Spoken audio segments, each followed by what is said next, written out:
हाँ भाई second year. तो सेकंड ईयर हम लोग यहाँ बात कर रहे हैं फाइलोसोमा के बारे में, ठीक है। तो फाइलोसोमा लार्वा जो होता है इसे हम जानते हैं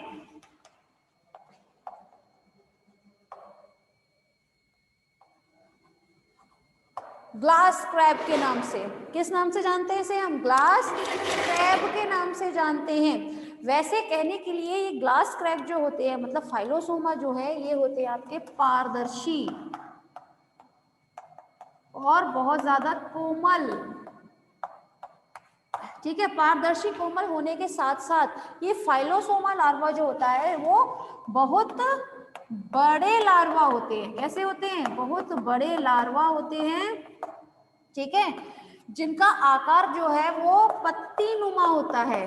पत्ती नुमा समझते हैं ना, पत्ती के जैसा एकदम फ्लैट चपटे होते हैं ये लार्वा। कैसे होते हैं? ये एकदम चपटे लार्वा होते हैं, ठीक है। जब हम लोग बात करें इसके, इसमें कुछ उपांग मौजूद होंगे, ठीक है। जैसे अगर हम लोग अब तक बात कर रहे थे तो इसका शरीर जो है वो 3 भागों में विभक्त होता है। इससे पहले हमने कितने पढ़े थे? 2 भागों में, सिफेलोथोरैक्स एंड एब्डोमेन। लेकिन इसमें फाइलोसोमा का शरीर जो है वो 3 भागों में ही विभक्त होता है। 3 भागों में विभक्त होता है। पहला सिर, दूसरा वक्ष एंड तीसरा होता है उदर, ठीक है। तो सिर और वक्ष तो आप देख सकते हैं, ये है आपका सिर और ये है आपका वक्ष, ठीक है। लेकिन फाइलोसोमा में जो इसका उदर होता है वो थोड़ा सा अस्पष्ट होता है। अस्पष्ट से मतलब है एकदम क्लियर नहीं होता, ठीक है ना। तो इसमें उदर कैसा है? एब्डोमेन बहुत ही अस्पष्ट रूप से फैला रहता है, इसलिए देखिए। वहीं पर जब हम लोग बात करें इसमें आपके अपेंडेजेस के बारे में, ठीक है, तो उसमें अपेंडेजेस कौन कौन से होते हैं? हेड रीजन में एंटीन्यूल, एंटीना, मैक्सिलिपीड्स, ठीक। वही थोरेसिक रीजन की अगर हम बात करें तो थोरेसिक रीजन में रहते हैं टोटल आपके 6 जोड़ी। कितने होंगे? 6 पेयर थोरेसिक प्रेजेंट होते हैं इसमें, ठीक है। थोरेसिक लेग कितने? टोटल 6 जोड़ी प्रेजेंट होते हैं। और साथ में अगर हम बात कर रहे हैं क्लास यहाँ पे थोरेसिक लेग के बारे में, ठीक है ना, तो ये कैसे होंगे आपके? बाईरेमस एंड यूनिरेमस। इसका मतलब बताएंगे।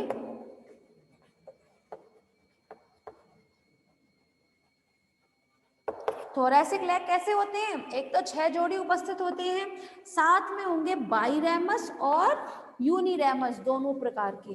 कल भी बताए थे, हाँ, बाईरेमस मतलब द्विशाखित और एक शाखित, दोनों प्रकार के देखने को मिलते हैं। देखिए यहाँ पर ये तो बनाया है यूनिरेमस और ये बना दिए हैं आपके बाईरेमस, ठीक है ना। तो इसमें थोरेसिक जो है, थोरेसिक अपेंडेजेस वो कैसे होते हैं? यूनिरेमस मतलब एक शाखित और द्विशाखित, दोनों प्रकार के उपस्थित होते हैं। लेकिन इसका जो उदर होगा वो कैसा होता है? थोड़ा सा अस्पष्ट होगा, ठीक है। समझ में आ रहा है ना? वहीं जब हम लोग बात करें फाइलोसोमा के बारे में, तो फाइलोसोमा लार्वा जो है इसका पूरा लार्वा कैरापेस से ढका रहता है। किससे ढका रहता है? कैरापेस से। कैरापेस से ढका रहता है, ठीक है। समझ में आ गया होगा शायद, ये तो इसमें तो ऐसा कुछ खास था नहीं, फिर भी एक बार फिर देख लेते हैं। देखिए फाइलोसोमा अपने आप में कभी कभी आ जाता है, पर कभी कभी, ठीक है।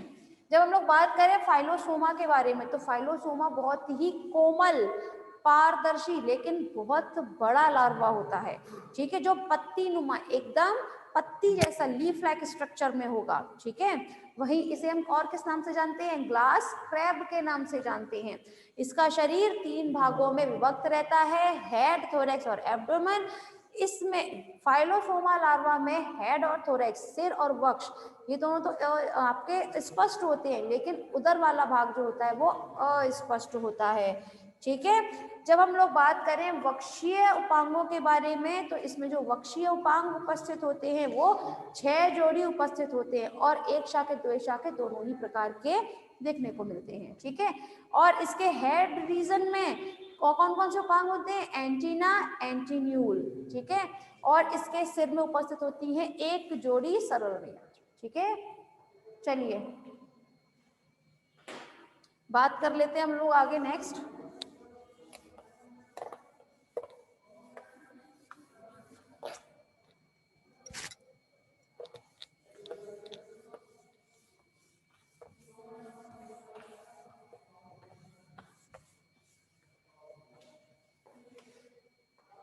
नेक्स्ट लार्वा है मेगालोपा लार्वा।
हाँ भाई, जरा ध्यान दीजिएगा क्लास। यहाँ पर हम लोग बात कर रहे हैं आपके मेगालोपा लार्वा के बारे में, ठीक है। तो जब बात की जाए मेगालोपा लार्वा के बारे में, तो इनका शरीर 2 भागों में विभक्त होता है। कितने भागों में? 2 भागों में। पहला सिरोवक्ष और दूसरा उदर, ठीक है। सिरोवक्ष में आप जानते हैं कि इसमें कुछ उपांग मौजूद होते हैं, ठीक है। जब हम लोग बात करें मेगालोपा लार्वा के बारे में, तो इसमें मौजूद होते हैं 13 जोड़ी उपांग, ठीक है। ना सिर्फ 13 जोड़ी उपांग मौजूद होते हैं, बल्कि इसमें एक आगे की तरफ एक स्पाइन मौजूद होती है, जिसे हम क्या बोलते हैं? मीडियन स्पाइन, ठीक है। क्या बोलते हैं? Median spine. इसके अलावा सिरोवक्ष वाले हिस्से में इसमें प्रेजेंट होती है एक जोड़ी नेत्र। क्या उपस्थित होते हैं? एक जोड़ी नेत्र। वहीं ये है आपके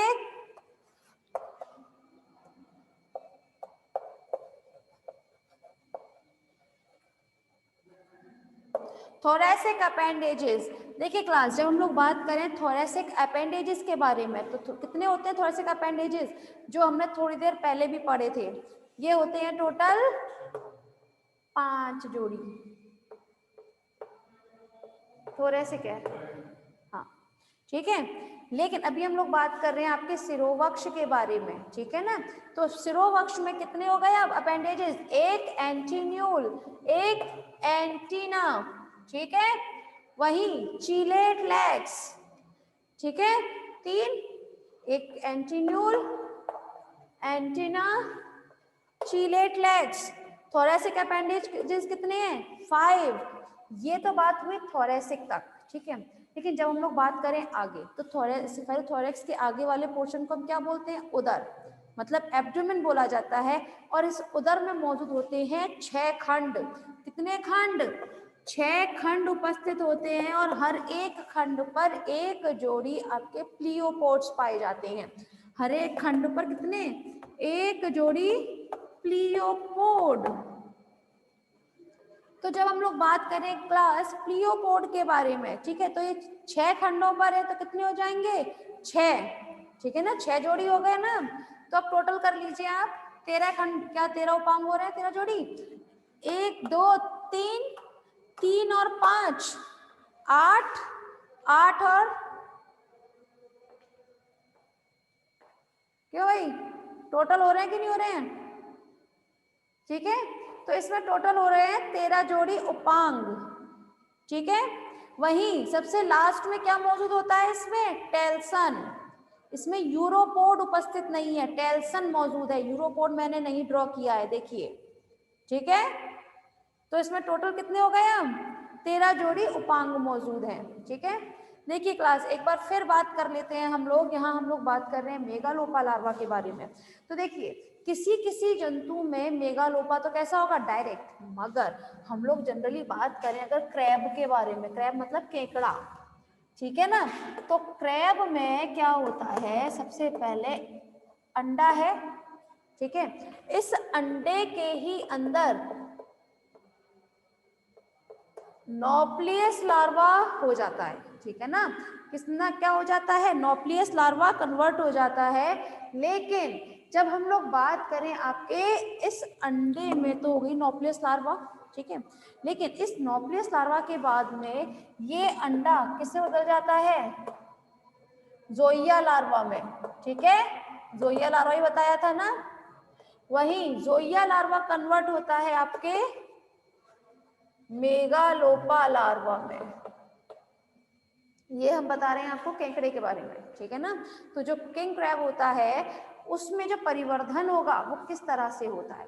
तो इसमें आपने देखा कि केकड़े में 3 आपके लार्वा फॉर्म होते हैं, नॉप्लियस, जोइया और मेगालोपा। क्योंकि नॉप्लियस लार्वा जो है वो तो अंडे के अंदर ही परिवर्तित हो जाता है, इसलिए। फिर उसके बाद आता है जोइया, जोइया कन्वर्ट होता है आपके मेगालोपा लार्वा में, ठीक है। देखिए क्लास, एक बार फिर बात कर लेते हैं हम लोग यहाँ पर। जब हम बात करें मेगालोपा लार्वा के बारे में, तो मेगालोपा लार्वा में टोटल कितने भाग हैं? 2 भाग, सिरोवक्ष और उदर। सिरोवक्ष में आपके कौन कौन से आते हैं उपांग? Antennule, antenna, chelate legs, thoracic appendages. Thoracic appendages होते हैं आपके 5 जोड़ी, लेकिन आपके अगर हम बात करें उदर में मौजूद होते हैं आपके 6 जोड़ी खंड, और हर एक जोड़ी पर 1 जोड़ी प्लियोपोड मौजूद होता है। तो जब आप इन लोगों का टोटल करेंगे तो आप कितने हो जाएंगे टोटल? आपके 13 जोड़ी उपांग होते हैं। ठीक है, तो क्लास आज के लिए बस इतना ही, बाकी हम लोग कल बात करते हैं। समझ में आया वैसे?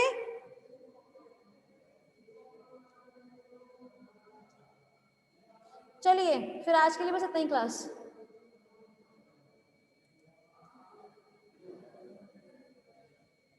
Yes, good.